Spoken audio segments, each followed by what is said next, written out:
शहबाज शरीफ साहब की ज़मानत को आप इस तनाज़र में देखेंगी कि पाकिस्तान मुस्लिम लीग लंदन और पाकिस्तान मुस्लिम लीग पाकिस्तान, उसी पैराए में अगर आप चीज़ों को आप देखें और जिस तरीके से अभी आपने ज़िक्र भी किया कि शहबाज शरीफ साहब को गालिबन 7 माह के बाद उनकी ज़मानत हुई है, किस तरीके से ज़मानत हुई है, एसेट बियॉन्ड मीन, आमदन से ज़ायद असासे, वो बीसीओ टीटी जो थी वो कहाँ चली गई, वो बेशुमार लोगों के जो नाम थे उनके पूरे ख़ानदान, बच्चों के नाम, बेगम के नाम और बेटियों के नाम जो थे वो कहाँ चले गए और ज़मानत उनकी हो गई। अगरचे हम यही कह रहे हैं, गवर्नमेंट की तरफ से लोग ये कह रहे हैं ज़मानत होने का मतलब ये नहीं है कि उन्होंने जुर्म नहीं किया। बहरहाल एक चीज़ तो तय है कि ज़मानत पे आने का मतलब यह है, तो दूसरी तरफ लोग लेते हैं कि आधा ये साबित हो गया कि वो जुर्मदार नहीं है। अब यह है कि जी जो बताया जा रहा है कि जी नैब का होमवर्क कभी भी नहीं होता, इस मामले पे नहीं था, नतीजतन वो हुकूमत के लिए एक एम्बैरसमेंट का एक नया सबब बनेंगे। एक एलिमेंट ये है। दूसरा एलिमेंट मैं मुख्तसर तौर पर अगर कहूँ कि शहबाज साहब के आने के बाद अब क्या होगा, देखिए जो बातें इत्तलात सामने आ रही हैं कि शहबाज साहब अगर कोई रोल अपना प्ले करना चाहते हैं एज प्रेजेंट, वो कहा जाता है कि फजल रहमान साहब जो है ना वो शायद कंफर्टेबल नहीं है, वो नहीं समझते कि शहबाज शरीफ साहब उनके प्लान में फ़िट होते हैं, क्योंकि शहबाज शरीफ साहब बड़े वाज़े तौर पे इशारे भी दे चुके हैं, कह भी चुके हैं कि असम्बलियों से इस्तीफ़ा देना, लॉन्ग मार्च करना, अब अदारों के साथ बिगाड़ना और ये कि माजराई पे चलना, वो इसके ख़िलाफ़ है। वो चाह रहे हैं सीधी सीधी मज़ामत के बजाय माफामत की जाए। अगरचे कुछ लोग ये भी कह रहे हैं कि उनके करीबी साथी के जी जब लंदन से वापस आए थे तो उनको लग रहा था कि मफामत होगी है और वो जल्दी बाहर आ जाएंगे, लेकिन वो कुछ लोग लफ्ज़ यूज़ करते हैं उनके साथ बिट्रेल उनके साथ हुआ। लेकिन ये अपनी जगह अपनी एलिमेंट है। लेकिन एक बात यह है कि अब ये लड़ाई पार्टी के अंदर तो अपनी चल ही रही है। अब जिस तरीके से बाकी पीपल्स पार्टी के अंदर मसाइल हैं, यहाँ पे जो मसाइल हैं, अब कुछ लोग कह रहे हैं कि शहबाज शरीफ साहब के एक्टिव होने के बाद मफामत का बयानिया वो ज्यादा तेजी से आगे जाएगा। हाँ, अब ये कितना सच साबित होता है ये देखने वाली ये देखने में आएगा, इस पर भी बात करेंगे। लेकिन बसरा साहब मैं आपकी तरफ आऊंगी। जिस तरीके से जमानतें हो रही हैं, केसेस बनते हैं, लोग हम देखते हैं जेलों में भी जाते हैं, लेकिन कुछ साबित नहीं हो पाता। इमरान खान साहब भी कल कह रहे थे कि करप्शन पर सजा नहीं दी जा सकती तो फिर हमारा कोई मुस्तकबिल नहीं। तो ये समझा जाए कि अब खुद आप भी मायूस हो चुके हैं। एहतसाब का जो नारा गवर्नमेंट लेकर आई थी कुछ भी रिकवर नहीं कर पा रहे, और जिस तरीके से फिर ऑपोजिशन का जो बयानिया है कि इंतकामी कार्रवाई का निशाना बनाया जा रहा है, आपके अपने लोग भी अब कह रहे हैं, तो अब इसको ही सही समझा जाए। बिस्मिल्लाहिर्रहमानिर्रहीम। बहुत शुक्रिया आपका दोनों हजरात का मुझे मदऊ करने के लिए। देखिए, मैं दोबारा आपके सामने एक बात रखना चाहता हूं जो कि बड़ी समझने के काबिल है कि जब किसी आदमी की जमानत होती है तो जमानत के लिए जो उसकी देखना चाहिए कि उसने ग्राउंड्स क्या ली हैं। ग्राउंड्स जमानत के लिए यही होती हैं कि ये केस फॉर फर्दर इंक्वायरी है। इसका हरगिज ये मतलब नहीं है कि आदमी को जमानत हो गई तो अब वो बाकी तमाम इल्जामात से बरी जिम्मा हो गया। अब ये बात आपकी ठीक है कि पाकिस्तान के अंदर एहतसाब का जो निजाम है, यानी जो कानून है, वो बड़ा स्लो है।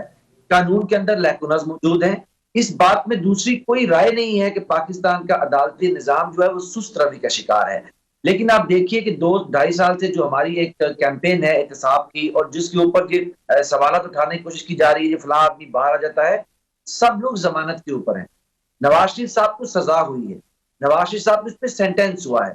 अगर जमानत 3-3 साल हम देख रहे हैं कि गुजार के लोग वापस भी आ गए हैं, नैब कुछ साबित ही नहीं कर पाता। देखिए सोनिया, इसको अंडरस्टैंड करें, ये एक टेक्निकल मामला है, इसको हमें अंडरस्टैंड करने की जरूरत है। और वो ये है कि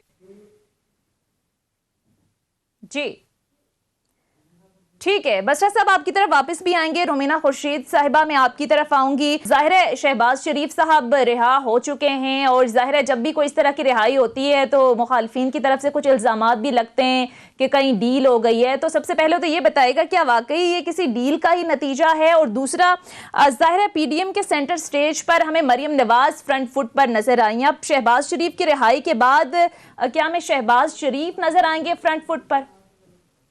बहुत शुक्रिया सोनिया अपने प्रोग्राम में मदऊ करने के लिए। और मैं यहाँ पर बात बड़ी वाज़िया तौर पे कहती चलूँ कि तमाम तर जो हमारे लोगों की जिनके दिमागों में मुख्तलिफ किस्म के सवालात कि कोई डील हो गया कुछ, तो डील लेने के तो बड़े बड़े वक्त हमने तब भी कहीं नहीं ली और ना मांगी, ना ही कोई दे सकता है, और ना ही हमने किसी से कोई डील की है, और ना कोई ऐसे चांसेस हैं। दूसरी बात यह है कि आपने कहा कि पाकि तमाम लीडरशिप जो है, सीनियर्स जो है, उनकी जमानतें हुई, तो वो अपने तमाम तर चीजों को फेस भी कर रहे हैं। और उन्होंने जेलें भी काटी हैं और उसके बाद जमानतों पे अगर वो रिहा हुए हैं तो जाहिर है किसी जुडिशरी के सिस्टम के मुताबिक ही वो हुए हैं ना, बगैर उसके तो नहीं वो हो सकते। और दूसरी बात है कि 2-2.5 साल से ज्यादा हम तो तमाम तर पेशियां भी भुगत रहे हैं, जेलें भी भुगत रहे हैं, सजाएं भी, सब कुछ कर रहे हैं। आप मुझे ये बताएं कि ऑपोजिशन के अलावा गवर्नमेंट के कितने लोग हैं जिन्होंने कोई जेल काटी, जिन्होंने कोई सजाएं भुगती या जिनके ऊपर इंक्वायरीज हुई, और यहाँ जिनकी 2-2.5 साल में आपको कोई चीज हिकमत अमली सामने आई हो। यहाँ पर तो लोगों ने, आपको याद होगा कि दवाइयों के केसेस से और कहा गया कि जी हम ये कमीशन बिठा देंगे, ये होगा, और वो क्या हुआ कि उनको उससे बड़ी वजारत मिल गई। अच्छा, चलिए रोमीना, ये तो आप बिल्कुल सही कह रही हैं, लेकिन दूसरी तरफ पीपल्स पार्टी वाले लोग ये कहते हैं कि जी देखें, आप हमें इल्ज़ाम देते हैं डील और ढील का कि डील हो गई। वो कहते हैं डील तो इनके साथ हुई, हमारे कई लोग अंदर है, ख़ास तौर पे खुर्शीद शाह साहब का जिक्र करते हैं कि जी 19 सितंबर 2019 से वो जेल में, उनकी ज़मानत तो नहीं हो रही। शहबाज साहब की हो गई, हमजा की होगी, मरियम की होगी, नवाज साहब लंदन जाके मज़े कर रहे हैं। पहली बात तो ये कि मुझे, आई एम सॉरी, मैं आपकी बात पूरी सुन नहीं सकी क्योंकि मुझे था कि मैं बात कर रही हूँ, कमल हो जाएगी तो कोई और करेगा, लेकिन चूंकि आप बीच में इंटरप्ट किया तो मुझे वो आपकी आधी बात तो समझ नहीं आई, लेकिन फिर भी जितनी समझ आई है जी, ना तो हमने किसी से डीले की है और ना कुछ। बाकी नवाज शरीफ साहब जब गए तो वो भी अपनी जो जिस वो ग्राउंड के ऊपर वो गए वो पता चला। उसके बाद शहबाज शरीफ साहब यहाँ पर मौजूद है, एहसन इकबाल साहब, शायद खकान अब्बासी, तमाम तर लोग जो है भुगत रहे। रही बात पीपल्स पार्टी की, तो पीपल्स पार्टी अपनी बातों का खुद जवाब दे सकती है। हम लोगों को क्या लग रहा है या क्या नहीं लग रहा, वो अपने मफरूजों और अपने तासुरात के ऊपर चल रहे हैं। हम लोग तो ऐसी कोई बात ना उनको कही है। हम लोगों ने तो जो सवाल पीडीएम के फोरम से उनसे किया है उसके जवाब आज भी अवाम उनसे मांग रही है। एज बीइंग अ मेंबर जिसने वोट दिया है यूसुफ रजा गिलानी साहब को, मेरा भी ये सवाल है कि आखिर ऐसी क्या मजबूरी थी कि आपको बाप से या हुकूमती पार्टी से वोट लेने पड़े। मेरे ख्याल का जवाब तो उनको देना होगा। जब आपके पास जवाब नहीं होते तो आप मफरूजे और तासुरात की बिना के ऊपर तो जवाब देते हैं।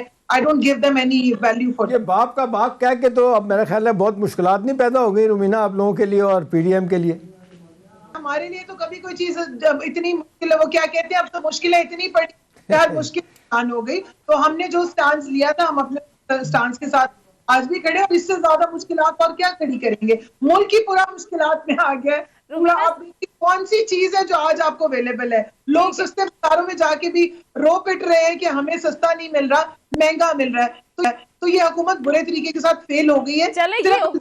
दिन और चोर चोर कहने से चीजें हल नहीं हो जाती। चलिए हुकूमत से इस पर बात करेंगे, लेकिन उमीना खुर्शीद साहिबा, मुस्लिम लीग लंदन और मुस्लिम लीग नून पाकिस्तान की बातें हो रही हैं। एमक्यूएम लंदन और एमक्यूएम पाकिस्तान का तो हमने सुना था, लेकिन आपकी पीडीएम में जो इत्तेहादी जमातें रही हैं, जाहिर है बहन भाई कहा करते थे एक दूसरे को, वही आप पर इल्जामात लगा रही हैं। और ये मुस्लिम लीग लंदन और मुस्लिम लीग पाकिस्तान, ये क्या है? इस पे जरा रोशनी डालिएगा।